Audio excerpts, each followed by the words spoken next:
Hello दोस्तों, नमस्कार। आज हम टीपी लिंक के राउटर मॉडल नंबर WR841N को as a access point configure करेंगे। तो दोस्तों, जिन जिन लोगों ने अभी तक इस चैनल को सब्सक्राइब नहीं किया है वो प्लीज़ इस चैनल को सब्सक्राइब कर लें और वीडियो को लास्ट तक देखना है, वीडियो को लाइक करना है, शेयर करना है। तो चलते हैं दोस्तों वीडियो पर और कन्फिगर करते हैं। तो दोस्तों, ये है राउटर मॉडल 841N। इसका ये है फ्रंट व्यू। इस फ्रंट व्यू पर इसकी पावर इंडिकेशन, वाईफाई इंडिकेशन, लैन इंडिकेशन, वैन इंडिकेशन फ्रंट में दी हुई है। और इसके बैक साइड की बात करते हैं तो दोस्तों, बैक साइड में एक के स्टिकर लगा हुआ है। इस स्टिकर पर इस राउटर का मॉडल नंबर TLWR841N लिखा हुआ है। और इसी के नीचे इस राउटर को जब हम लॉगिन करेंगे तो उसके लिए http://tplink/login.net अपने ब्राउज़र मोड में टाइप करके इसको लॉगिन कर सकते हैं। तो उसका हम इसमें लिंक दिया हुआ है और उसको लॉगिन करने के लिए इसमें यूज़र नेम पासवर्ड की आवश्यकता होगी। तो इसका यूज़र नेम पासवर्ड एडमिन दिया हुआ है। साथ ही इसका मैक एड्रेस भी है और इसका सीरियल नंबर भी दिया हुआ है। तो ये सब कुछ इन्फॉर्मेशन इस स्टिकर में आपको अवेलेबल होगी। इसके दूसरी साइड देखते हैं तो इसमें 4 लैन पोर्ट हैं। इन चार लैन पोर्टों को सहायता से हम अपने पीसी स्विच या अपने लैपटॉप को कनेक्ट कर सकते हैं, जो कि येलो कलर में इंडिकेट किए हुए हैं। साथ में ये ब्लू कलर का एक पोर्ट है। इसमें हमारी जो ISP की तरफ से जो केबल मिलेगी, ब्रॉडबैंड केबल मिलेगी, वो इसमें कनेक्ट होगी। तो ब्रॉडबैंड के लिए ब्लू और लैन केबल के लिए येलो पोर्ट यूज होगा। साथ ही इसमें एक बटन दिया हुआ है। ये बटन ड्यूल मोड में काम करता है। ये एक तो रीसेट का काम करता है और ये WPS का भी काम करेगा। नॉर्मल मोड में यह रीसेट के तौर पे काम करता है और जब इसको हम प्रेस करेंगे तो ये WDS के तौर पे काम करेगा। तो इस राउटर की सारे फीचर हमने बता दिए हैं। तो अब इसको लॉगिन करना है। तो लॉगिन करने से पहले हमने इसमें पावर दी है। तो पावर देते ही ये राउटर ऑन हो गया है। और यहाँ पे ये रेड कलर की केबल है जो मेरे ISP मतलब इंटरनेट सर्विस प्रोवाइडर ने दी है। तो इसको मैं मेरे जो ब्लू पोर्ट है उस पर लगेगी, येलो पोर्ट पे लैन कनेक्टिविटी मिलेगी। तो चलते हैं इसको कॉन्फ़िगर करने के लिए। सबसे पहले अपने ब्राउज़र सर्च बार को ओपन करना है और उसमें राउटर के बैक साइड में जो स्टिकर लगा हुआ था उसमें TP-link/login.net लिखा हुआ था। तो उसी की सहायता से इसको हम लॉगिन करेंगे। तो वो इसमें टाइप कीजिए और टाइप करने के बाद आपसे उसको लॉगिन पेज पर जाने से पहले आपसे यूज़र नेम और पासवर्ड की डिमांड करेगा। तो ये लॉगिन हो रहा है। अब यहाँ पे ये यूज़र नेम और पासवर्ड की डिमांड की है। तो इसमें यूज़र नेम और पासवर्ड बाय डिफ़ॉल्ट एडमिन थे जो उसके बैक साइड स्टिकर पर लगे हुए थे। तो इसमें एडमिन यूज़र नेम पासवर्ड देते हैं और साइन इन करते हैं। और साइन इन करने के बाद ये हमें फर्स्ट कॉन्फ़िगरेशन पेज पर ले जाएगा।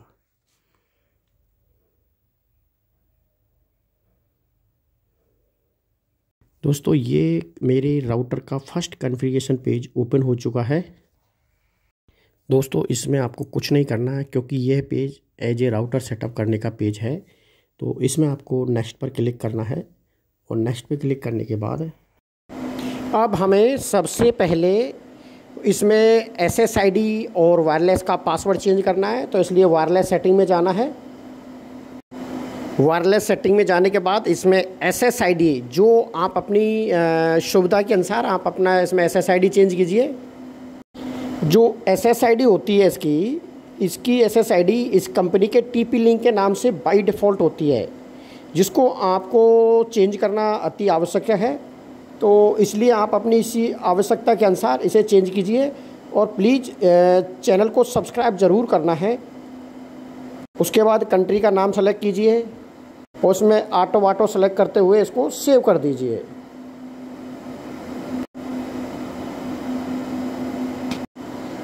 इसके बाद फिर दोबारा से इसकी वाईफाई सिक्योरिटी में जाना है और इसका पासवर्ड हमें चेंज करना है। सबसे पहले WPA/WPA2 पर क्लिक करना है, जो कि सिक्योरिटी का वर्जन होता है। फिर इसमें एन्क्रिप्शन AES सेलेक्ट करना है और एनक्रिप्शन यही सेलेक्ट करने के बाद इसमें आप अपनी आवश्यकता के अनुसार जो भी सुविधाजनक हो इसमें पासवर्ड टाइप कीजिए।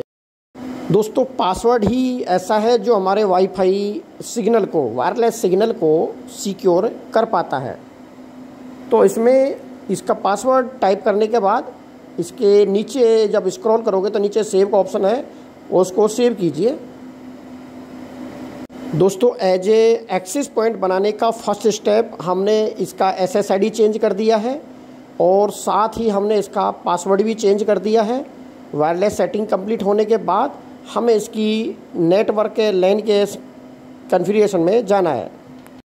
इस कॉन्फ़िगरेशन पेज के लेफ़्ट साइड में नेटवर्क का ऑप्शन है। नेटवर्क पे आप क्लिक करोगे तो इसी नेटवर्क के नीचे LAN का ऑप्शन आएगा, तो उससे LAN पर जाइए जहाँ पे हमें IP एड्रेस चेंज करने का ऑप्शन मिलेगा। यहाँ IP एड्रेस, MAC एड्रेस और सबनेट मास्क दिया हुआ है। अब दोस्तों चूँकि इससे एक्सेस पॉइंट जो हम TP-Link के राउटर को बना रहे हैं, इसका जो बैक रहेगा वो WAN राउटर रहेगा। तो जब WAN राउटर से इस एक्सेस पॉइंट को कनेक्ट करेंगे तो इसका IP एड्रेस चेंज करना होगा, क्योंकि जो मेरा WAN राउटर है उसका IP एड्रेस भी 192.168.0.1 है। तो इसको हमें डिफरेंट IP देना पड़ेगा, तभी जा कर के मेरा ये नेटवर्क कंप्लीट हो पाएगा और इंटरनेट कनेक्टिविटी हो पाएगी। यहाँ पर 192.168.0.10 IP दे रहा हूँ और देने के बाद सेव पर क्लिक किया है और इस तरह से जो हमने कॉन्फ़िगरेशन की है वो सेव हो रही है डाटा अपडेट। दोस्तों एक्सेस पॉइंट बनाने के 2 स्टेप पार करने के बाद अब एक तीसरा स्टेप बचा है, इसलिए इसको दोबारा से हमें लॉगिन करना होगा। इसलिए यूज़र नेम और पासवर्ड दोबारा से देने हैं, एडमिन, पासवर्ड भी एडमिन जो बाय डिफ़ॉल्ट हैं। इसको देने के बाद हमें DHCP कॉन्फ़िगरेशन करना है, क्योंकि DHCP को इसमें डिसेबल करना है और DHCP डिसेबल होगा तो ही एज ए एक्सेस पॉइंट काम करेगा। तो एक्सेस पॉइंट बनाने का जो थर्ड और लास्ट स्टेप है वो है DHCP को डिसेबल करना। तो यहाँ पे ये LAN कनेक्टिविटी को हम LAN में जाते हैं, तो यहाँ पे इसका IP एड्रेस हो रहा है 192.168.0.10, वायरलेस इनेबल हो रहा है। अब हमें इस कॉन्फ़िगरेशन पेज जो ओपन हुआ है इसके लेफ़्ट साइड में नीचे स्क्रॉल करके देखेंगे तो DHCP का ऑप्शन आ रहा है। उस DHCP क्लिक करेंगे और यहाँ पर DHCP प्रेजेंट में इनेबल है।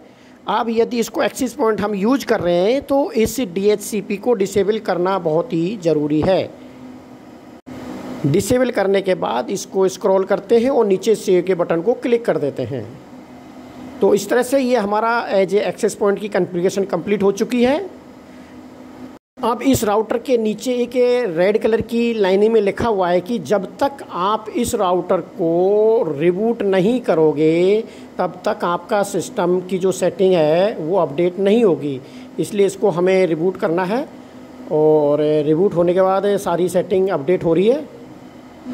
रिबूट करने के बाद इस एक्सेस पॉइंट को हमारी जो पिछले WAN राउटर है उसकी LAN कनेक्टिविटी इसके WAN पोर्ट में देनी है और इस पे हम अपने इंटरनेट की स्पीड चेक करते हैं। तो इंटरनेट की कनेक्टिविटी प्रॉपर होने के बाद इंटरनेट चल गया है। तो दोस्तों आज हमने किस तरह से एक होम नेटवर्क पर 2 राउटरों को कनेक्ट किया है। मेरा first router as a WAN work करेगा और second router as a switch access point काम करेगा। तो एक होम नेटवर्क पर 2 राउटरों को WAN राउटर और एक्सेस पॉइंट के रूप में कॉन्फ़िगर करके आज चलाया है। तो प्लीज़ वीडियो को लाइक करना है, शेयर करना है और चैनल को सब्सक्राइब करना है। Thank you. जय हिंद, जय भारत।